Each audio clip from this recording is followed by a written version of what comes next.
being very modest. He knew our family very well. My mother loved him, my sister loved him. And, they thought he was cute. What can I say? So they're not that exciting for me, but they thought he was cute. All right. Let's get right to it. I started reading this book, and when you finish one chapter, it makes you want to keep reading into the next chapter. This is done very well, so I read this book pretty rapidly, which is the way I like to read a book. But for you, I kept thinking about this. You have all these thoughts, all these stories, this history of many, many decades. It has to be a bit of a closure that you got to tell these stories that otherwise might be left untold. That was the motivation, partly, for writing it, was the fact that Carrie was gone, and she was our family storyteller. I mean, nobody could tell a story better than Carrie, of course, and no one could write more amazing than Carrie.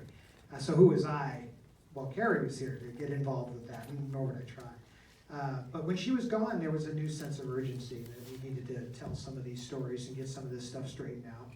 And so, yeah, it was cathartic, but it was also a work of love. Without Lindsay Harrison, I think he was here. Where's Lindsay? Is Lindsay here?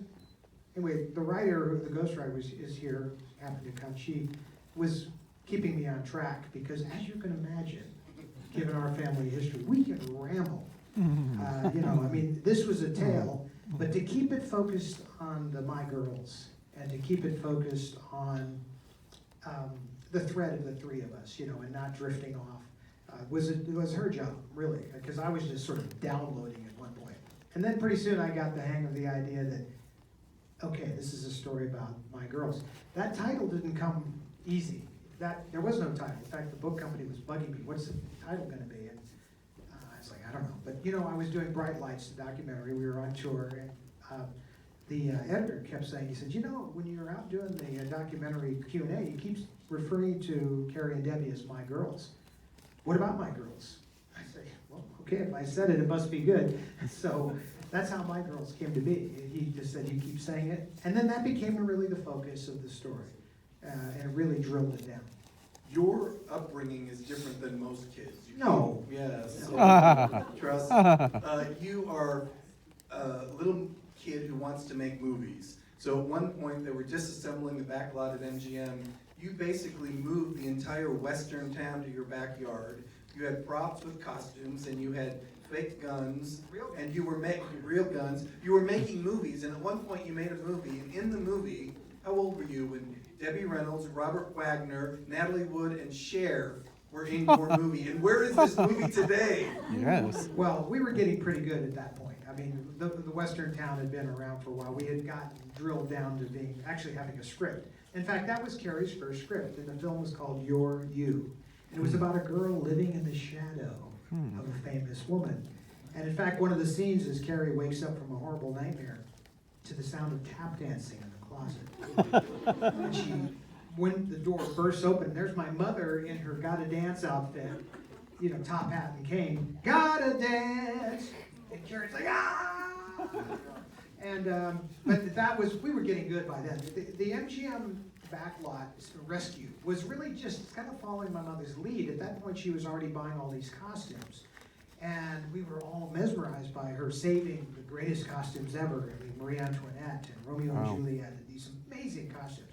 And they were beautiful, and they deserved to be saved. And she kind of transferred that passion to us. But I couldn't do what she was doing, so I kind of took on my own thing. And I was like, they're bulldozing the western town over there. Can I have that? And they're like, sure, kid, whatever you want. How are you going to get it out of here? I said, I don't drive. Let me figure this out. Do you drive? Do you got a license? We rented a flatbed truck, and my friends from school, I recruited everybody. We hauled those set pieces out there one by one and assembled them in the backyard of Beverly Hills with Century City in the background. Without special effects today, those movies have it there.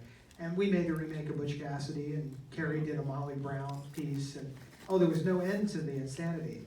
However, some of it got pretty good, We developed into reasonable filmmakers, and that led to us doing stuff like this, and Carrie doing a few little things, little science fiction films. Okay, so you're 16 years old, and you're going to get a car for your 16th birthday, like most people get on their 16th birthday. My first car was a Chevy Vega, if that tells you anything. Your mother delivered 2 luxury cars for your birthday, and somehow you got what every 16-year-old boy wants for his first car, a motorhome. Right, well, the guy that brought the cars, I didn't want the 2 cars, and they were nice cars. And the guy was pretty pissed that I didn't care about those cars. He's like, I suppose he wants a Ferrari or something. And I heard him say that. I said, no, actually, I want a GMC motorhome. It's not practical. You can't drive that to school every day. Why not? And I did. And that was my first car, and I still have it to this day. It's parked out of my ranch. You had a way of talking your mother into things. You were sensible in the way that you asked her questions, or you posed why it was so logical. Of course you should have a motorhome. All children need to learn the language of parents in order to get things. And so I was no exception. I figured out there was a button my mother had, and it was the creativity button. So when I said, I need this for my creativity, this is for my filmmaking, this is my cinemobile, I'm going to put all my equipment in here with movies and this thing. It's not just about going RVing with my friends, that's a little piece of it, but not the whole story.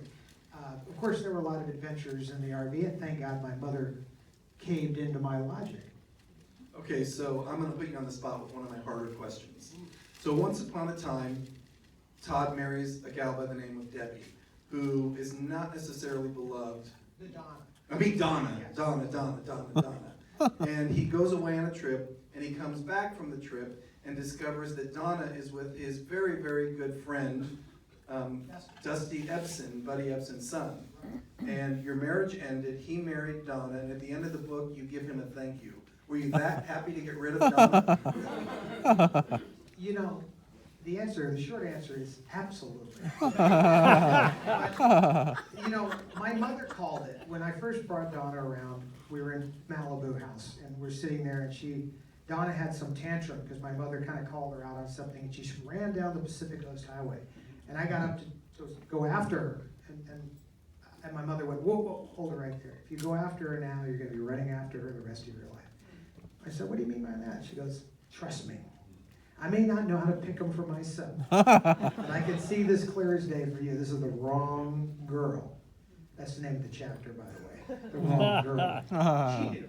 And but we had a fun time early on in our marriage, and then it became way obvious that I had picked the wrong girl. She was charging on your credit card shoes for her marriage to Dusty. No.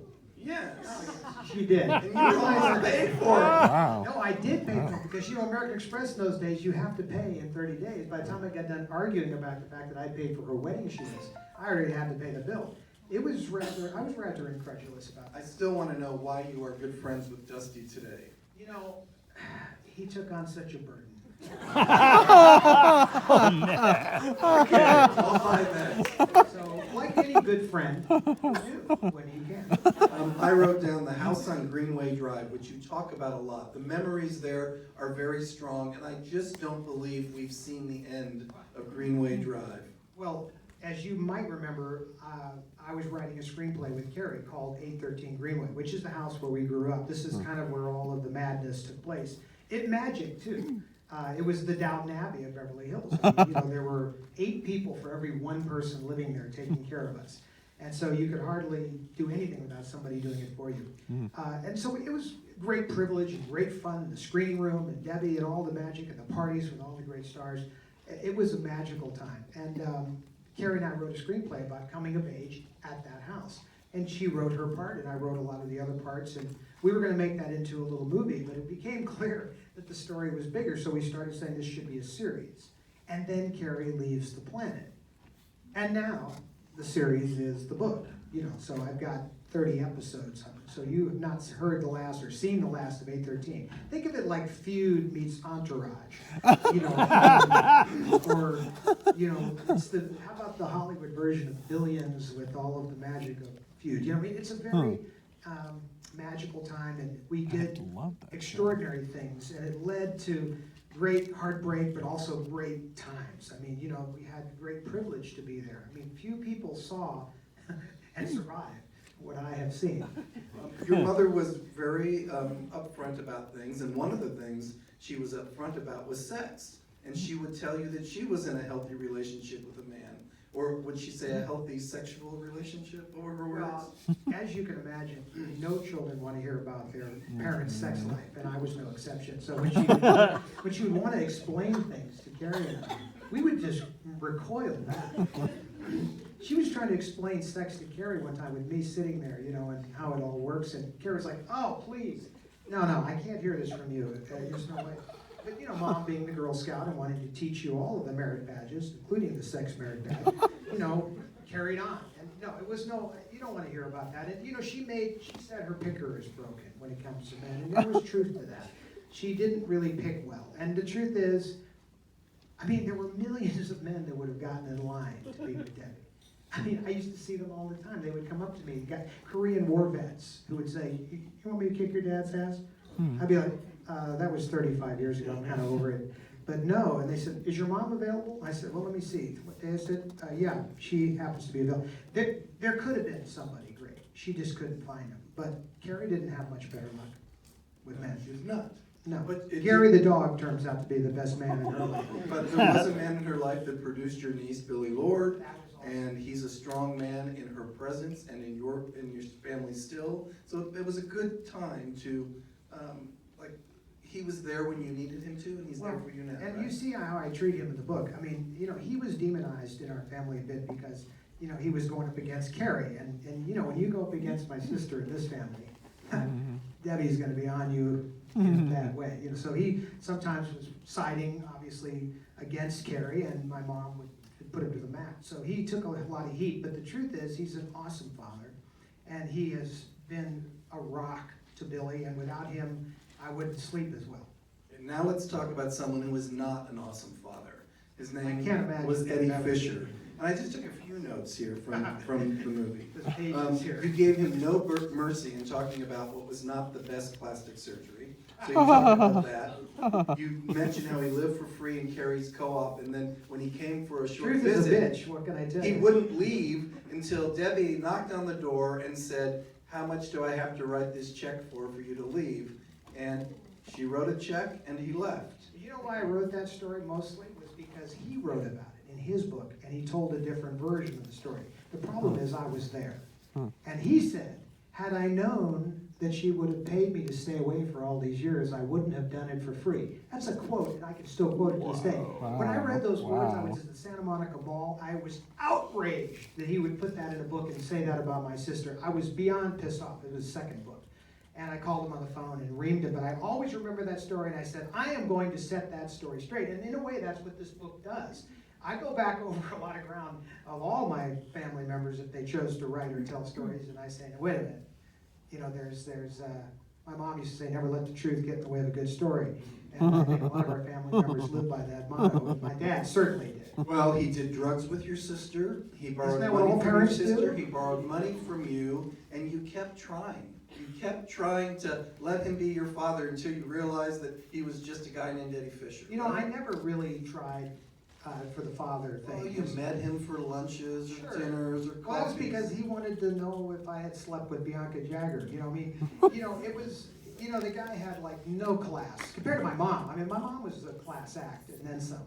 But he was not in that regard. He was always like, wanting to know those kinds of things and not the kind of things that fathers and sons would do. But we were friends in the end, and he was a charming guy. You don't land Debbie Reynolds and Liz Taylor and Connie Stevens if you have, you're not charming. But the problem is it just didn't last that long. During the course of her career, though, Debbie probably had at least 1,000 jokes where the punchline was Eddie Fisher, and they worked every time. He earned them all, including, my husband went down the Nile, that was one of her favorites. And people would sit for a second and go, your husband went down the Nile. Oh, yeah. Liz Taylor was making Cleopatra, and that's when the affair took place, and Richard Burton and all that. But, the great part about that whole story is that, Liz Taylor, dished it back to him pretty heavy. And I became good friends with Liz, Carrie did, during the time of the film These Old Broads. And it was kind of a great time for all of us to be friendly again, and she was awesome. And her side of the story is very sort of beautiful. It's like a rebound thing, and your dad was there, and I was naive, and it's viable. His side was not. Now, there is an Elizabeth Taylor story in the book that I really enjoyed reading about. And I won't give all of it away, but basically, Debbie was in New York and Liz was in New York on 9/11. Yes. And when Elizabeth Taylor found out where your mother was, she said, "Come and stay by me." And there went Debbie, but she had a show to do. She had to get to San Diego, but there were no flights. Well, it's even more complicated because Carrie and I were panicked. New York City's under attack. We all remember how that felt. I mean, it was like you didn't know what was next. And my mom's in New York. And then when I found out Liz was there and that they were going to be together, both Carrie and I were like, that's kind of cool.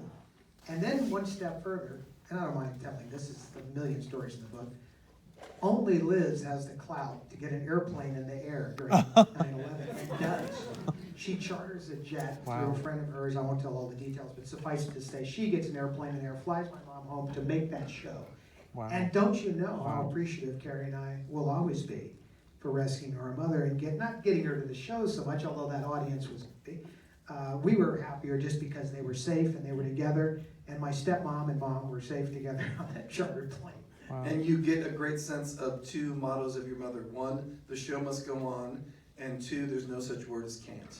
That is certainly our family motto, and Liz was very familiar with those words as well and jumped right on board with her. Liz didn't have a show to do, but knew that Debbie needed to. And they grew up together. They had this childlike thing when they were together. I mean, imagine those two on the back lot, going to school with Roddy McDowell and Margaret O'Brien in this little funky building. I don't know if you saw a picture of the schoolhouse, doing their lessons and then going out and learning acting and tap and different things. And they had a magical relationship. And when they would get together, it didn't matter the whole Eddie thing. It was irrelevant. I mean, it was ancient history. They just had this beautiful friendship. And, they did charity things together, And my mom, one time when I was younger, was doing a charity event with Liz. It was an AIDS benefit march in San Francisco on a Sunday, and I've been working all week. And she wanted me to go to San Francisco on a Sunday and burn my only day off to go march in an AIDS parade. And I was beat, and I said, it's not really my dream to spend my Sunday marching, in a parade in San Francisco with a bunch of gay men pinching my ass. And she nailed it. She said, "I never thought I would say that my son is a bigot. Don't you know I was in San Francisco marching in that parade, getting my ass pinched, and loved every minute of it." It was like you had to do it because that was the standards. She set the standards, and we marched to that drum. She certainly was the Pied Piper of our family. Would there be a Carrie, with all of the tenacity, the girl that stands up to Darth Vader, that we love. That's Debbie in there. That's it's Carrie too, but it's, if there's a little bit of a grounding and an education that went on for many years before Carrie stood up to Darth Vader. There is a moment in the book that's pretty heartbreaking because you talk about, you and your mother together realize that after Carrie's been in and out of rehab countless times, that rehab just isn't going to work and she's going to basically sink or swim on her own. And you come to that realization together and you still worry for the rest of her life, but you let her kind of live her life, and when she is in need, and it's many times, you always come through for her. Well, that's what family does. You step up for each other. We were told in some of these rehab facilities that, tough love is the answer. My mother was like, "Oh no, you're talking about some other family." It was like, "Debbie, you have to just let her fail, let her pass out or get in trouble or whatever's going to happen to her, just let it happen." And she's like, "No, this is my daughter. What are you talking about?" And she said, it was the tough love route. And she said, "I know many people that are friends of mine that the kids are gone. My daughter's still here. By God, I'm not going to let her go." That was her motto. She was the classic enabler. In fact, on the cover of Al-Anon is my mom's picture, as enabler of the year, in fact, enabler of the century. But it was beautiful, and it was done in love, and maybe it's why we had Carrie 60 years. The day that it occurred, that Carrie was really never going to be 100% sober, I pulled her out of a rehab that my mother had just paid for, and she was like going to leave anyway. And we went to 31 Flavors, Baskin Robbins, one of our favorite things to do together, to talk, plain talk. And we had some ice cream and talked about the fact that she didn't want to be, needed this additional medication. And here's the logic to it. when you're medicated by these doctors, they do their best to stabilize you. But trust me, if you know a bipolar person, you have no idea what a wild ride your emotions can be, how low you can go, how high you can go. Sometimes when she was at her highest points, she was the most creative and magical. Do you want to crush that? On the other hand, sometimes when she's at her lowest lows, you could be in deep depression and you want to fix that. So they tried to stabilize her, but when they did, they also suppressed her creativity. And she knew it. And so she tried to add other medications to sort of adjust these horrible changes in moods. I don't know what that's like, so who am I to judge that? And we had this conversation. I was like, you don't want to stop. She says, it's not that I want to stop. You think I do this because it's like recreational? I do it to survive, to hold on. And I was like, I get it. Yeah, I'm not going to judge that. And I went home and I told my mom about that conversation, and we backed off. We still intervened and did what we could, and I was in conflict with Carrie a lot, where I would say, you're off the rails, you've gone too far, you're using too much. It's a terrible position to be in, but what's the alternative? Not pretty. And we had her for 60 years, and we also had one of the most creative people on the planet, as far as I'm concerned. Agree with that. Let me take you one step darker now, because at one point in the book, you talk very openly about your mother's stroke. And it's fascinating reading, but not so much when she was doing poorly, but all of a sudden, she just would come out of it. I'm sure it confounded the doctors, because she was all of a sudden planning a birthday party for Carrie, and she'd have to take the stage at these Screen Actors Guild Awards, and whatever it was when she needed to be on, somehow her body came out of this confused state or non-speaking state so she could get business done. Well, that wasn't her DNA at that point. The show must go on, that sort of thing. So there is a certain rise to the occasion. There's a certain thing, no word in our family, called can. All of that was certainly in her DNA. But I'll tell you, the stroke at a certain point had her down to one word. And we weren't sure she was ever coming back. And Carrie and I were petrified. My wife and I were petrified. Kat and I just were. It was heartbreaking to see somebody who had been so high, to go down to that stage. And would she ever come back? But she came all the way back, because that's who she was. She fought her way back. We fought with her, but she fought her way back to the point where she was doing and planning another show, for crying out loud. That it was mesmerizing, and the only reason why she didn't go on to do that show is because she had to follow Carrie, and felt that was her next thing. In fact, that was the thing she had always done. She had always looked after Carrie. That was her mission in life. I didn't require the maintenance.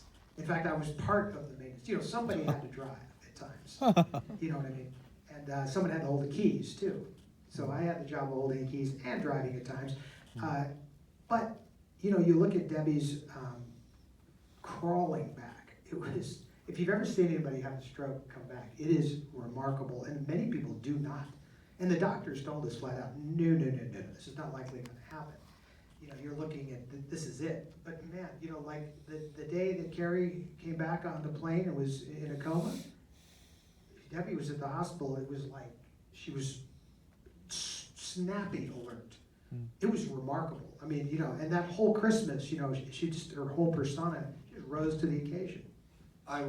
You read a lot about depressed, being outside the compound on cold water and all of that, and getting certain facts wrong. And gosh, I hope I wasn't one of those people. I probably wasn't, because I kept calling you for information. And I wanted to do the story right. And you called me when your mom died, and I was in Mexico on vacation. Yes. I happened to be with Ruta Lee, her dear friend, Yes. and I turned around and had to tell a table full of people what had happened, and then made Ruta get up because she believed, like Debbie, the show must go on. And we did a Facebook Live that had, 500,000 people tuning in to hear somebody who really knew Debbie talk about the depth of Debbie Reynolds. Yeah, And Ruta it's could do important. that, for sure. Ruta knew my mom really well. They were broads, these old broads. They were true broads. And they were good buddies, and she has a lot of chutzpah, Ruta. And I'm glad she was there, because I don't think I could have talked about it. that point. I could have told you, and I think I did tell you, because, you know, the usual pundits on the news are saying she died of a broken heart. And I heard that about one too many times, and I just snapped and said, I'm going to go do a talk show, and I'm going to straighten this out. And everybody was like, why are you going to do that? I said, because Debbie would hate what I'm hearing. Because why did she do all of this in front of me in the way that it went down? If not for me to be able to, A, be okay with it, and for you to be okay with it. She always cared about her people. Her people were as important to her as her children. They were her extended family. And she went to great lengths to maintain relationships and the connection to her fans. I never saw her say to somebody, no, I don't have time. Excuse me, back away. Never. In all my years and the thousands of people that had endless stories that would have bored the rest of you to tears, she listened to the entire story.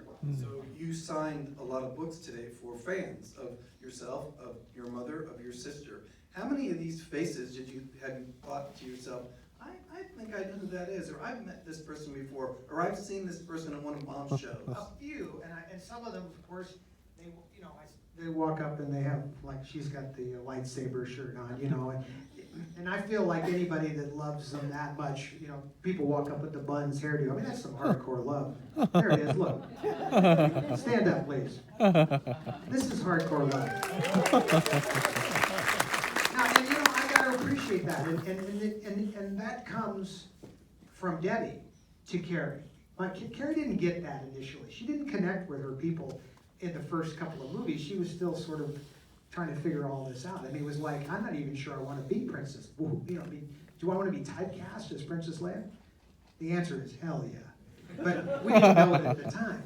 You know, and so when she came back, you know, all of a sudden by then she had this epiphany that the words that Debbie had spoken to us as little children as we were walking into the toy store and pulling on our mother, and the fan came up and said, can I have an autograph, and then telling him some story. And we're like, no, we want to go in the toy store, come on. And she stopped us, bent down, got in our face and said, no, these people are why we have what we have. These are part of our family, and you must share me with them. You have to understand that. That was drilled into our consciousness, so we respected that. That's who she was, and it was handed down. And Carrie began to treat her fans that way. And every single person, I watched Carrie do it, just like my mom at one point. She loved her fans. She was, in the movie you're about to see, Bright Light, she was a scene where she's outside of a Comic-Con and she's on the roof kind of smoking a cigarette. And she goes, I'm her.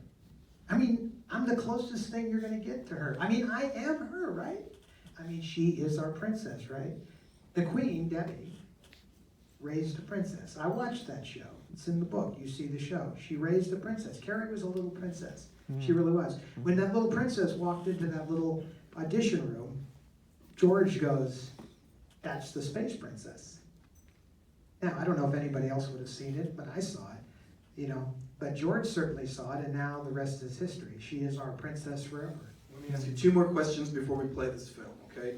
One is, you are married to a logical, very lovely, loving lady. Has her positive spirit changed you in tough times? Because she wears her heart well. She does, but she's also the happiest person. You know, she loves life and things, and she's enthusiastic. Like she said to me the other day, this is so awesome, your book's coming out, isn't this exciting? I was like, I think so. Is it exciting? She goes, yes. I said, okay, it's exciting. You know, growing up the way I grew up, you do get jaded to certain things, you know. But, you know, she loves life, and she's a magical person. And, you know, I'll tell you, not an easy thing to step into. Not only what happened, but just stepping into a family like ours. I mean, you imagine stepping in the middle of Debbie and Carrie, you know, and dealing with all of that, and then dealing with the loss also. I mean, you know, she loved my mother. My mother loved her. They became super, super close. She used to say to Kat, you're a good girl. Mm-hmm. And it was from the heart. She is a good girl. And she knew I'd made a good choice. Make no mistake, at that point, I would have heard about it if it wasn't a good choice. In fact, when we first started dating, she summoned her to Vegas to have a meeting. and they had dinner together. And, you know, there was some cross-examination that was going on, and some background checks and things. All right, before I ask my last question, I would be remiss. Is there anyone in the audience with big lungs who would like to ask Todd something that they couldn't ask when they were having the book signed? Yes, you. How difficult was it when you had, tens of thousands of photographs to pick the right ones for the book? Tens of thousands of photographs that they have. How did he know to pick the right ones for the book? There are 29,000 images scanned in the archives, and Wow. so there were a lot, but there were certain ones that went with the stories. So I sort of focused a little bit on what each chapter was about and tried to find things that go with the chapters. And then at a certain point, I got like 100 and almost 200 pictures, and I sent those in to the publisher. Actually, I sent in 400 actually, and they went, okay, this is, we don't do this. 50. I said, no, 200. We got about 177 in there. And then I said, you know what, that's not going to do it. My people, Debbie's people, Carrie's people are going to want access. So that's why we created the website, toddfisher.com, goes with the book. If you buy the book, you get access to that, and then you get access to those archives. So the answer is I never narrowed it down. I always knew in the back of my mind I was going to give all access. I've got hundreds of hours of home movies, beautiful stuff. When I took my first steps in life, it's filmed. But you know who's holding my hand? Carrie. My mother's filming. And it's captured because of my mom in Kodachrome, which is beautiful. And the images are, when I first saw that footage and I put it in the memorial, I cried my eyes out just watching it. Those are magic moments, And that's the connection in the family too. We didn't have to say everything. In fact, the Reynolds family sometimes is short on words. Mm-hmm. My grandfather never said the words, I love you. My mother would say, I love you, Daddy. He'd go, ditto. Mm-hmm. That was the Reynolds way. Mm-hmm. Short on words, big on action. Very good. Is there one more question? Yes, sir. Hey, Todd. I haven't seen you in a long time. I was wondering what you and your mom thought of Carrie's marriage to Paul Simon. What the ladies thought of Carrie's marriage to Paul Simon. So we didn't know Paul. We knew Dan Aykroyd. She was engaged to Dan Aykroyd. He and I were hanging out, getting high together on my French porch. He was a cool guy. We were going to concerts. He was involved with the Blues Brothers stuff. He was on my show. I had a TV show at the time. And everybody was good friends. And I was thinking, this is pretty cool. He's a cool guy. He's a guy's guy. He's fun. In fact, I gave him a motorcycle for being on my show because I couldn't afford to pay him. And he bought it. But all of a sudden, Carrie throws him over for Paul Simon. My mother and I don't know Paul Simon. Now, who doesn't know Paul Simon, right? He is absolutely the most amazing writer on earth. Up there with Bob Dylan or the Beatles, whatever you want to say. He's just top 5, probably. And she's like, you got to come to New York. I'm getting married to Paul Simon. I went, what? What happened to Danny? I'd seen The Ring. And off I go to New York, and I literally showed up, in effect, meeting him and going to this wedding, and my dad comes in, and Lucas is there, we all go to this wedding, and, he seemed like a nice enough guy, but one thing we also knew is that Carrie, being this very cerebral, very intelligent woman, tough at times, you want to go up against Carrie, I think you all know what'll happen. You saw what happened to Darth Vader, right? In his face. So Paul was short, and this backs into the story when my mother was making a film called The Tender Trap, and Frank Sinatra was the star, and my mom wasn't married yet, and they were both very young. He was a little older, but as a really quality guy, he recognized that she was a little naive. He said, now, Debbie, whatever you do, don't ever marry a singer. And being a singer, he could give this advice. So she goes right out and marries my dad, the short Jewish singer. Now Carrie, not wanting to follow in the shadow of Debbie Reynolds, goes right out and marries the short Jewish singer. Now I don't know what to make of this. It's just what happened. And as it turns out, the mixture of the two of them was a little explosive. I don't know what chemicals you mix to make nitroglycerin, but that was it. And can you imagine the fights between those two? I don't know who would win. Actually, in the end, neither, because they kind of parted ways. Carrie never even got any alimony or anything, and so she used to joke that when my mother made the movie Mother, they used Mrs. Robinson as the opening song, and that was Carrie's alimony, being able to use that song. So he came through in the end with music, and I think that's important. All right, I saw one other hand that I should, in the middle there, somewhere, was it you? Okay.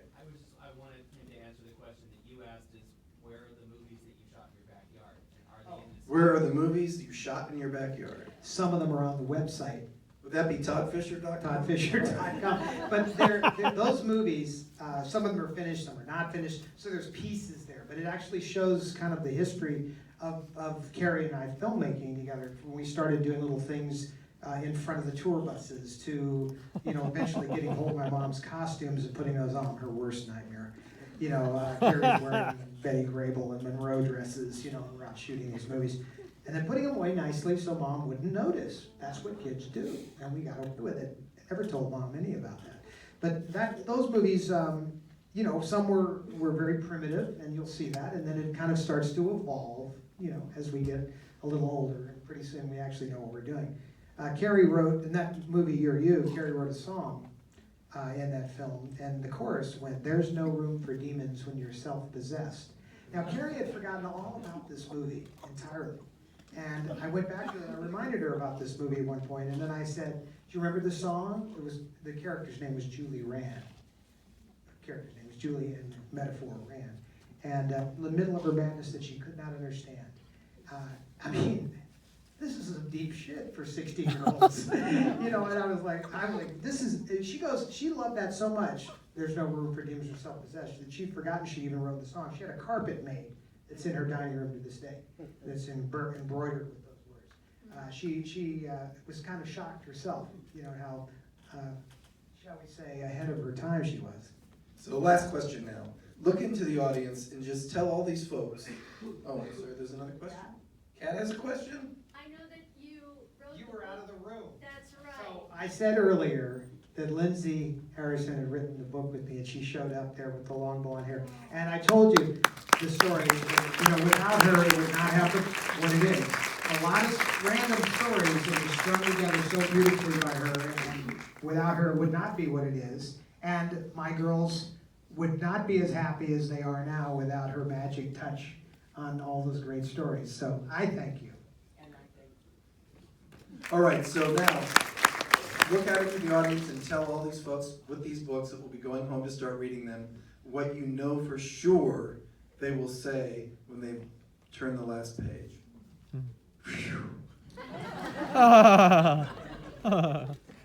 When I did the audio edition of this book, I'm cruising along through most of the chapters until I get to the last couple of chapters. Now, I'm a producer and a director, and I know a little something about what things need to be believable, to be real, to be a performance, it needed to have a person, me, say it. So I had to read the book. But that means I also have to put my heart in it, heart and soul in it. And man, when I got to the last chapters, I was so sorry I had written all of that. I stepped back at one point and I went, "Oh man, who wrote this? Why did you do this to me?" I'm talking to myself, of course. My engineer who was engineering the audio is over there crying.